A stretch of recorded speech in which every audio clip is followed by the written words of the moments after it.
नमस्कार दोस्तों, मैं अनुराग स्वागत करता हूं आपके अपने YouTube चैनल में। दोस्तों, वाकई मन बहुत ही दुखी है।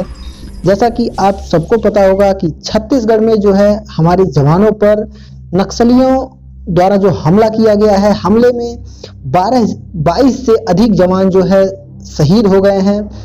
तो ये खबर वाकई मन को दुखित करने वाली है। बीजापुर नक्सली हमले में शहीद हुए जवानों के पार्थिव शव उनके गांव पहुंचने लगे हैं। बीजापुर के आसपास आवापल्ली गांव में सम्मया मंडवी नाम के एक शहीद जवान का पार्थिव शरीर जब घर पहुंचा तो गांव का वातावरण शोकाकुल हो गया।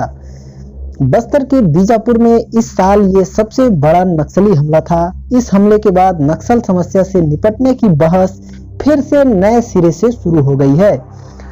बस्तर छत्तीसगढ़ के बीजापुर में हुए नक्सली हमले के दौरान जवाबी कार्रवाई में शहीदों ने 12 नक्सलियों को ढेर किया, जिनमें से कई गंभीर रूप से घायल भी बताए जा रहे हैं। इस हमले में 22 जवान शहीद हुए हैं और 32 घायल हो गए हैं। वहीं एक जवान लापता भी था, जो कि अभी पूरी जानकारी नहीं मिल पाई है कि वो जवान मिला है या क्या हुआ है। इसके बारे में हम आगे बताएंगे। हमले को लेकर केंद्रीय गृह मंत्री अमित शाह ने बड़ी बैठक की। अमित शाह की बैठक में ताजा हालात की समीक्षा के साथ रणनीति पर विचार भी किया गया है। बैठक में आईबी के निदेशक, गृह सचिव, सीआरपीएफ और गृह मंत्रालय के वरिष्ठ अधिकारी भी शामिल हुए हैं। वहीं अमित शाह ने सीएम भूपेश बघेल से इस मुद्दे पर बातचीत की है और केंद्र सरकार की तरफ से हर स्तर पर राज्य सरकार को मदद देने का भरोसा दिलाया है।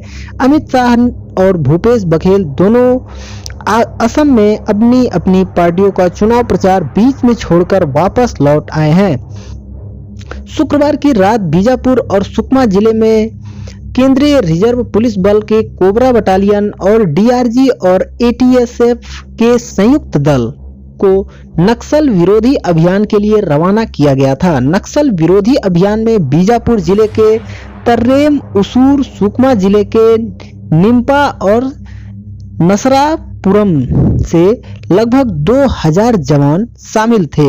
शनिवार को बीजापुर के तर्रेम इलाके में जोनागुड़ा पहाड़ियों के पास सुरक्षा बलों की ज्वाइंट टीम के साथ नक्सलियों की 4 घंटे मुठभेड़ चली थी।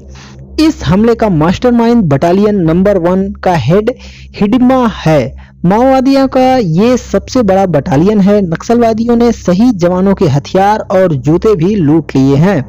बीजापुर नक्सली हमले में शहीद हुए जवानों के पार्थिव अब उनके गांव पहुंचने लगे हैं। बीजापुर के पास आवापल्ली गांव के सम्मया मंडवी नाम के एक शहीद जवान का पार्थिव शरीर जब घर पहुंचा तो वातावरण शोकाकुल हो गया।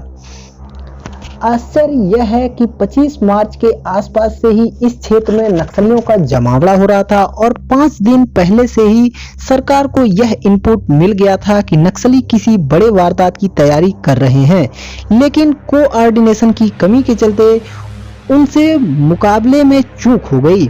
तर्रेम के जिस इलाके में यह मुठभेड़ हुई वह नक्सली कमांडर हिडिम्बा का गढ़ है। तर्रेम तक पहुंचना भी बेहद मुश्किल है।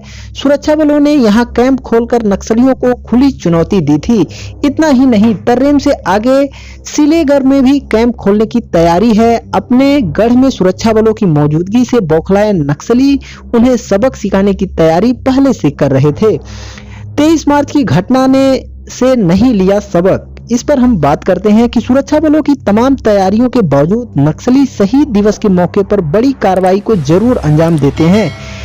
इस साल भी नारायणपुर में जवानों से भरी बस को आईईडी से उड़ाकर उन्होंने अपनी तैयारियों के संकेत दे दिए थे। इसके 2 दिन बाद 25 मार्च को तर्रेम कैंप के आसपास बड़ी संख्या में नक्सलियों के जमावड़े की खबर मिली थी। सुरक्षा बलों के दबाव से बौखलाए नक्सलियों ने अपनी रणनीति में थोड़ा बदलाव किया है। संयुक्त मिलिट्री कमांड का गठन कर इन दिनों टेक्निकल काउंटर ऑफेंसिव की रणनीति पर काम कर रहे हैं। नारायणपुर में आईडी ब्लास्ट भी इसी का उदाहरण है, लेकिन सरकार इससे नहीं चेती है। शनिवार को हुई मुठभेड़ में 5 दिन पहले सुरक्षा बलों को नक्सलियों की बड़ी तैयारी के बारे में खुफिया इनपुट मिल चुका था। इस पर तत्काल कार्रवाई किए जाने की जरूरत थी, लेकिन ऐसा नहीं हो पाया क्योंकि नक्सलियों के खिलाफ रणनीति के सारे फैसले दिल्ली और रायपुर में लिए जाते हैं।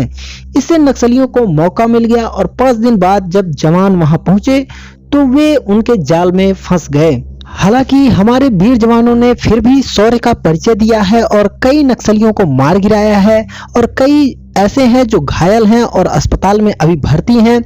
तो लेकिन अगर सरकार इस पर अग्रिम कार्रवाई करती और एक्टिव रहती तो इतना बड़ा हादसा कतई हमारे जवानों के साथ नहीं होता और इतनी दुखद खबर हमारे सामने आज ना हो रही होती। दोस्तों, इस वीडियो के संबंध में आपके क्या विचार हैं? क्या इसमें सरकार की नाकामियां जो हैं वो साफ दिखाई दे रही हैं? आप इसका दोष सरकार को देना चाहेंगी या कहां चूक हुई, किस वजह से हमारे इतने जो जवान हैं वो शहीद हुए हैं, इसका दोष किस पर जाता है? कमेंट के माध्यम से हमें जरूर बताइएगा। साथ में अगर आप हमारे चैनल पर नए हो तो प्लीज हमारे चैनल को सब्सक्राइब जरूर करिएगा। वीडियो देखने के लिए बहुत बहुत धन्यवाद। जय हिंद।